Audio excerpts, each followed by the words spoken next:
From the national newsroom of the Canadian Press, I'm Karen Rebo.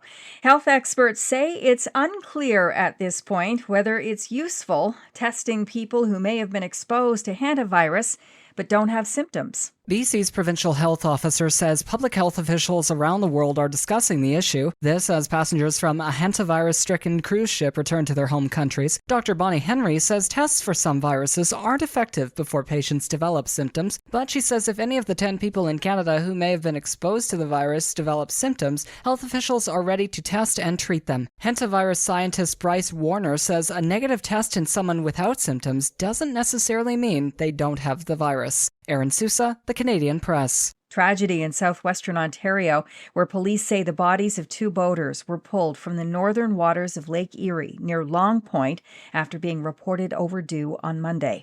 Ontario Provincial Police and the Canadian Coast Guard responded to the call at about 4 p.m. in St. Williams, Ontario.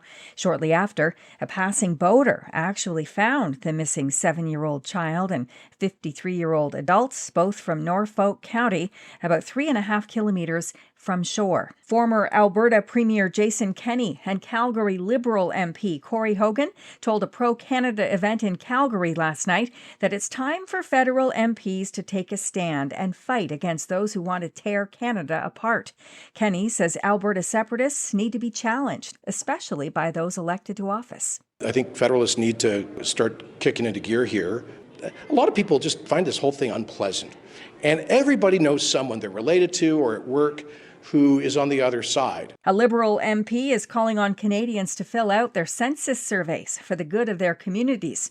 Every household and farm operator must participate, and StatCan has asked Canadians to fill out the census form by today, but some are refusing, claiming the questions violate their privacy.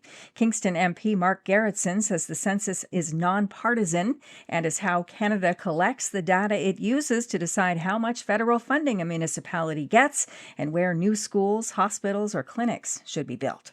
And those in the wedding dress business are noticing something new this wedding season: the rising popularity of GLP1 weight loss drugs and a heightened level of size anxiety is leading to frequent alterations and new fitting policies at David's Bridal. Here's CEO Kelly Cook. Our stylist in the store who serve, thousands of brides at David's every month, were telling us that the brides that were coming into the appointments were so worried about the dress fitting after their body was changing. So we knew we needed to do something to serve them. David's Bridal says new fitting policies will allow a dress to be held right before the wedding to guarantee it fits properly. This is the Canadian Press. In sports, Kevin Gausman earned his 2,000th career strikeout Monday night, but took the loss as the Toronto Blue Jays fell to the American League East leading Tampa Bay Rays 8-5 at Rogers Centre. Gausman says he's honored to have reached the career plateau. To be in the same sentence as all guys I consider great pitchers, for me is very humbling. The Blue Jays got 2 home runs, though, from Andres Jimenez, who drove in all 5 runs. Last night's 5th and deciding game of the PWHL's first-round series between the Montreal Victoire and the Minnesota Frost was postponed due to player safety concerns related to an illness. But it has since been rescheduled, and the women will play tonight in Laval, Quebec. And the only Canadian NHL team left in the Stanley Cup playoffs gets back on the ice tonight for Game 4 of their second-round series. It's Montreal against the Buffalo Sabres, with the Canadians holding a 2-1 lead in that series. From the Canadian Press, I'm Karen Rebo. Thanks for listening. Don't forget to follow and subscribe. For more of today's top stories, visit thecanadianpressnews.ca.